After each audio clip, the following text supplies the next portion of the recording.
Ya, selamat sore buat saudaraku semua dari Sabang sampai Merauke. Kali ini kita membahas tentang upaya pemaksulan terhadap Presiden Jokowi.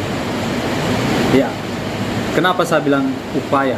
Upaya ini karena memang selama Presiden Jokowi ini menjadi presiden di Indonesia 2 periode ini, dari awal sampai dari periode pertama sampai periode kedua, ada upaya-upaya tertentu bagaimana untuk melengsarkan Jokowi. Yang kemudian mereka melakukan gugatan terhadap Bapak Presiden Jokowi dengan tuduhan ijazah palsu.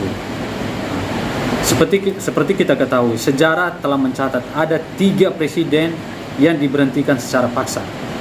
Yang pertama adalah Presiden Soekarno, karena laporan Presiden Soekarno kepada MPRS ditolak, yaitu berkaitan dengan gerakan 30 September. Yang kemudian Presiden Soeharto, terlalu lama masa jayanya, yang kemudian diguling masyarakat mahasiswa melakukan demonstrasi yang secara masif, yang akhirnya jatuhlah masa jayanya Soeharto, lahirlah era reformasi. Yang kemudian di era reformasi terjadilah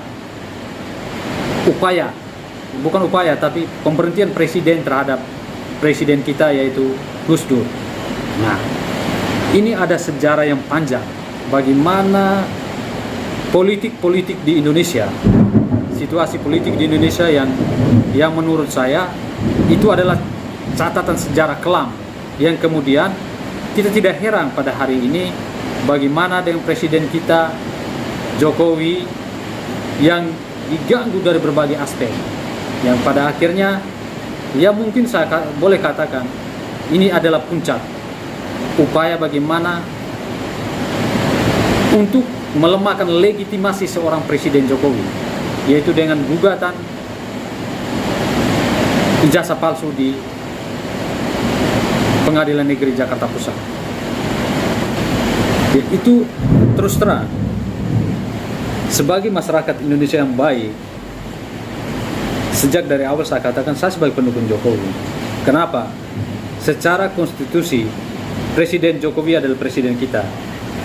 Terlepas kemudian hari akan lahirnya presiden baru, yang tentunya kita mendukung program-program pemerintah yang berkaitan dengan bagaimana membenahi bangsa kita ini, bangsa dan negara ini. Tapi kalau memang presiden lebih mementingkan urus keluarganya, otomatis tentunya saya pribadi satu orang yang tidak mendukung. Nah, dengan kehadiran Jokowi ini menjadi batu sandungan buat orang-orang ini, orang-orang yang tidak suka dengan bagaimana Presiden Jokowi membangun bangsa dan negara ini, baik di mata Indonesia, masyarakat Indonesia maupun di mata dunia. Yang kemudian mereka melakukan isu-isu, mereka melakukan pergolakan politik yang menurut saya hanya karena Jokowi ini kuat karena apa? Di belakangnya Jokowi ada masyarakat, yaitu ada kita masyarakat yang sangat-sangat mencintai bangsa dan negara ini. Ya. Yang konyolnya lagi, ketika seorang kuasa hukum dan politikus tua yang mengatakan Jokowi legowola menjadi masyarakat biasa, padahal kita tahu itu adalah trik. Coba bayangkan seorang Presiden Jokowi yang hari ini dia emban tugas bagaimana memimpin bangsa dan negara ini. Jangankan satu hari, sejam saja kekosongan pemimpin, apa jadinya bangsa dan negara ini? Jadi ini apa sih yang sebenarnya maksudnya dari bahasa-bahasa yang seperti ini? Padahal kita tahu bahwa Jokowi, Pak Presiden kita itu punya hak imunitas yang diberi oleh undang-undang, yang tentunya dia tidak bisa dituntut secara perdata maupun pidana. Yang harus diingat, dalam pasal 17A Undang-Undang Dasar Negara Republik Indonesia tahun 1945 itu ada 5 item bagaimana seorang presiden itu bisa diberhentikan. Pertama, dia telah melakukan pengkhianatan terhadap negara. Yang kedua, korupsi. Yang ketiga, penyuapan. Yang keempat, tindak pidana berat lain seperti pelanggaran HAM. Dan yang kelima, perbuatan tercela. Kalau pemahaman saya, mereka masuk lewat poin 5 ini, perbuatan tercela. Perbuatan tercela karena dia melakukan pemalsuan ijazah itu. Ini kan skenario yang mereka sudah rancang hampir mau sekitar 8 tahun atau 7 tahun yang lalu.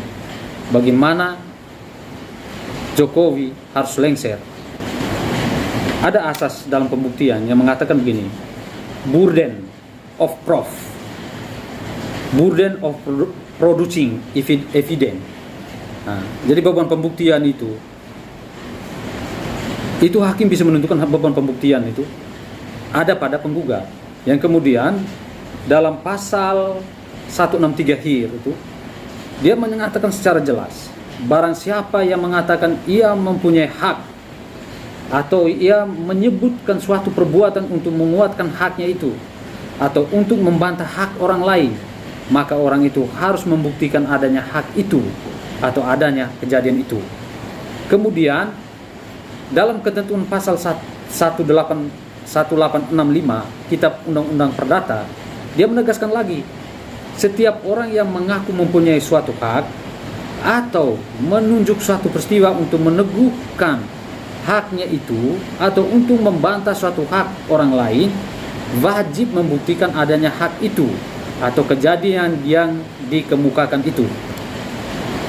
Jelas. Jadi jangan putar balik, suruh Jokowi hadirlah di persidangan, cukup datang tunjuk, ini loh ijazah asli. Ya, bahasamu itu bukan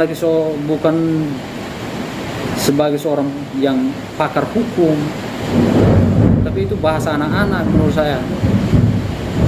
Mana ada namanya, kalau sudah gugatan itu sudah didaftarkan, artinya kita harus melalui proses persidangan. Itu ada beberapa proses yang harus dilewati, yang kemudian ada yang namanya pembuktian surat sama pemeriksaan saksi.